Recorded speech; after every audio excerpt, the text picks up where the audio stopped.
안녕하세요. 국립광주박물관 학예연구사 권혜은입니다. 지난 시간에는 수집가의 다채로운 취향이 담긴 아름다운 미술품들을 감상하셨는데요.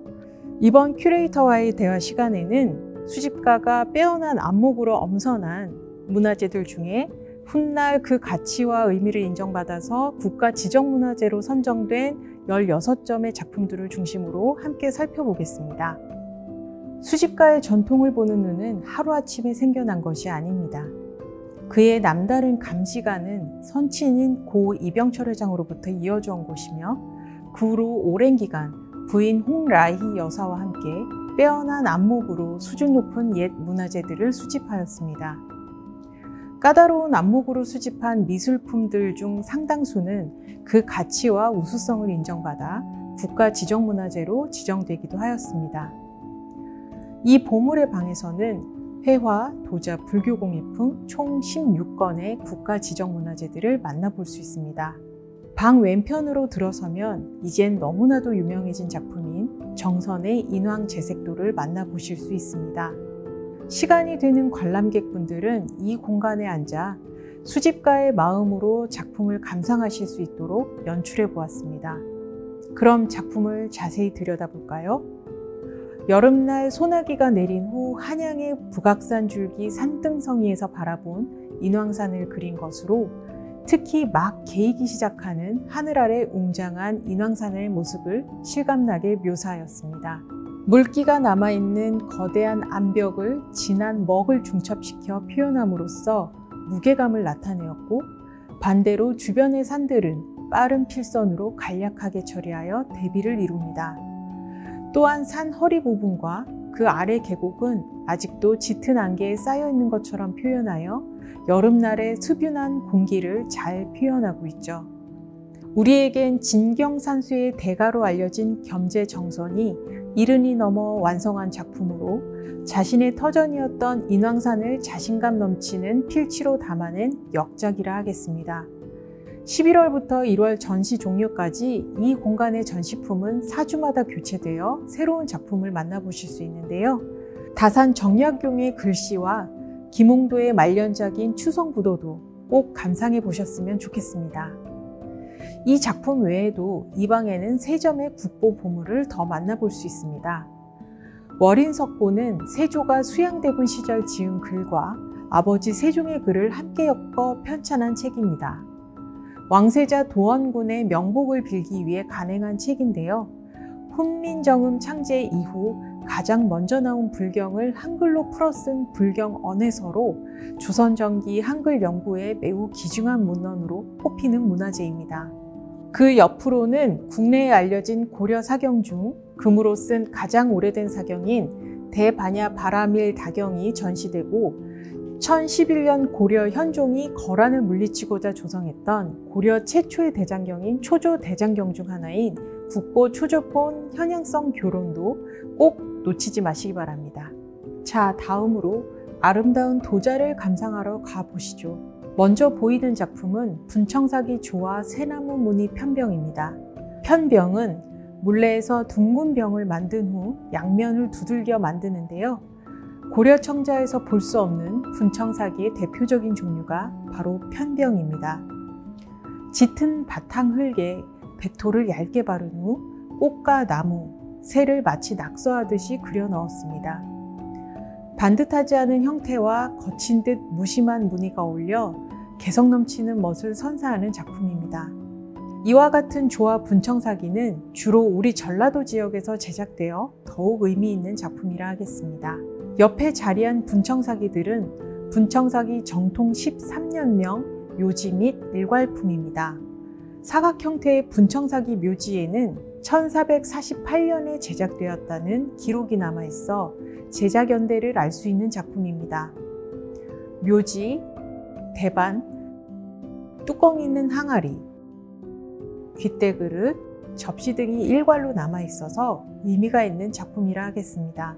묘지의 주인공은 이사징이라는 인물의 부인 이씨입니다. 묘지명에는 남편, 아버지, 할아버지, 자녀 등에 관한 이력이 남아있어 당시 사회를 파악할 수 있는 중요한 자료이기도 합니다. 다음으로 아름다운 상감 청자를 감상해 보실까요? 보시는 작품은 청자 상감 모란무늬 바루와 접시 세트입니다. 바루는 스님들이 공양할 때 사용하는 식기를 말합니다. 바루는 보통 밥, 국, 물, 반찬을 담는 4개의 그릇으로 구성되는데요. 이 작품은 4 식기가 온전히 남아있어 의미 있습니다. 한 조를 이루는 포갤 수 있는 바루 3점과 접시 1점은 모두 같은 시기에 제작된 것으로 보입니다. 13세기 상감청자의 제작 수준을 보여주는 좋은 작품이라 하겠습니다. 창 너머에는 전시 초입에서 보았던 취향의 방이 보이는데요. 이곳을 지나면 천지현황이 새겨진 백자 사발이 눈에 들어옵니다. 깔끔한 형태와 곡선, 고르게 입힌 순백색 유약 등에서 조선전기 최상품 백자임을 알 수 있습니다. 왕실의 도자기 제작소인 경기도 광주 관요에서 만들어진 이 사발들의 굽 안바닥에는 각각 천지현황이라는 글자를 새겼습니다. 이 글자들은 각각 왕실 물품 보관 창고 명칭이라는 의견도 있고 관요의 제작 집단이나 제작 순번 등 운영체계와 관련한 표시라는 견해도 있습니다. 마지막 이 공간을 나가는 길에는 백자 청화 대나무 무늬 각병을 만날 수 있습니다. 백자의 바탕은 눈부시게 희고 유약이 맑고 투명한 최상품의 백자로서 이처럼 여백을 남기는 간결한 구도의 문양은 새로운 경향으로 조선 문인들의 시정을 가장 아취 있게 구현한 문양 장식입니다. 조선 금사리 백자의 품격 높은 아름다움을 보여주는 이 도자기는 수집과의 남다른 인연이 있는 작품이기도 합니다. 일제강점기 이 작품은 청자에 비해 인기가 없어서 주인을 못 찾고 통 팔리지 않았었는데요. 우연히 이 백자병의 진가를 알아본 이건희 회장 일가의 수집품이 되어 훗날 그 가치를 인정받아 1991년 국보로 지정되었다고 하는 이야기에서 남다른 안목과 감시관이 있었던 수집가의 면모를 엿볼 수 있습니다. 마지막 불교미술 명품을 만나러 가보실까요? 맨 오른쪽에 자리 잡은 이상자 불화첩 역시 이번 전시에서 처음 선보이는 작품 중 하나입니다. 안경과 함께 조선전기를 대표하는 화가 이상자의 그림을 모은 서화첩인데요. 총 5면의 나안도 초본이 수록되어 있습니다. 부처의 설법을 듣고 성자가 된 나안을 그린 이 화첩은 얼굴은 가는 선으로 섬세하게 표현했고 옷은 가는 선과 굵은 선을 함께 적절히 사용하였습니다. 발문은 선조의 손자 낭성군 이후가 구해온 이상자 불화첩에 조선 중기의 문장가이자 서예가이자 재상이었던 미수 허묵이 전서로 글을 남겼습니다. 허묵은 이 글에서 이상자의 인물화는 신묘하다, 신의 경지에 이르지 않으면 그릴 수 없다며 극치환을 아끼지 않았습니다. 보기 드문 조선 전기 회화로 미수 허묵의 발문까지 남아있는 의미 있는 작품이라고 하겠습니다. 다음 진열장에는 6세기에서 8세기 무렵 조성된 보살상과 열의 입상이 전시되어 있는데요. 왼편의 보살상은 손발의 일부, 광배, 머리의 보관, 대좌 등이 없어졌지만 두터운 도금이 잘 남아있는 보살상입니다. 하체가 매우 길고 상체는 짧은데 넓은 어깨와 잘록한 허리, 치맛자락과 함께 드러난 다리의 윤곽 등 신체를 아름답게 표현하였습니다.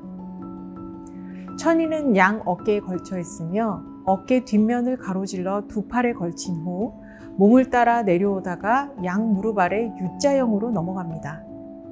자세와 비례 등의 전통적인 취향이 남아있으면서도 중국 당대의 영향을 받은 7세기 후반의 보살상으로 추정됩니다. 옆에 자리 잡은 열의 입상은 존상과 대좌, 광배를 갖춘 통일신라 불상의 전형적인 작품입니다. 본조는 시무 외인과 여원인을 짓고 3단의 연화대자 위에 서 있는데 얼굴이 넓고 목은 짧으며 가슴이 넓게 벌어진 것이 특징입니다. 몸체와 다리는 짧은 편이며 건강한 체격이죠. 옷은 통견으로 넓게 가슴을 드러내고 옷주름은 입체감이 약간 감소하였습니다. 대자의 형식과 입체감의 표현 방식, 본전의 신체 등으로 미루어 보아 8세기 후반의 작품으로 추정됩니다. 마지막 오른편에 있는 작은 금동불상은 일광삼존상입니다. 일광삼존불이란 하나의 광배에 삼존상이 함께 있는 것을 말합니다. 불상과 광배의 대좌를 한 번에 주조하는 일주식 기법을 사용하였습니다. 보살 입상을 주존으로 하고 좌우에 비구를 협시로 한 삼존불상입니다. 연화 모양의 대좌에 올라앉은 형태로 광배는 머리의 두광과 몸의 신광이 불꽃 모양을 한 커다란 광배가 감싸고 있는 일광삼존불의 일반적인 형식을 갖추고 있습니다. 보살의 얼굴은 좁고 길며 천이는 복부에서 X자 모양으로 교차하고 양끝이 뻗치는 모양입니다. 이 불상은 6세기 중엽경의 작품으로 전하며 시기적으로 보아 고구려의 영향을 받은 작품으로 추정됩니다. 지금까지 우리는 수집가의 취향과 안목이 담긴 아름다운 전통 미술품을 함께 감상해 보았는데요. 마지막 나오는 길에는 고려 범종이 자리하고 있습니다. 범종은 사찰에서 시간을 알리거나 사람들을 모을 때 또는 의식을 행할 때 쓰이는 불구입니다. 길게 울려 퍼지는 범종의 장엄하고도 청명한 소리는 세상에 찌든 몸과 마음을 깨끗이 씻어내고 참여할 수 있도록 돕는 역할을 하였습니다. 관람을 마친 관람객 여러분들이 잠시 쉬시며 마음의 정화를 하는 시간을 가질 수 있도록 마련하였으니 잠시 들러 쉬어가시면 좋겠습니다. 마지막에 보이는 이 업경대는 한 사람이 살아온 인생을 비추어 보는 거울입니다. 지금까지 우리는 큰 삶의 궤적을 남기고 떠난 한 기업가의 전통 문화재를 애호했던 수집가로서의 면모를 돌아보았습니다. 오랜 시간에 걸쳐 수집가의 높은 안목과 취향으로 모인 아름다운 옛 미술품들은 지금의 우리에게 시간을 초월하여 예술을 감상하고 즐기는 법을 일깨워주고 있습니다. 국립중앙박물관 이건희 컬렉션의 첫 지방 나들이인 이번 특별전을 통해 수집가가 그랬듯 마음의 기쁨과 정신의 조화를 느끼고 가셨으면 좋겠습니다. 감사합니다.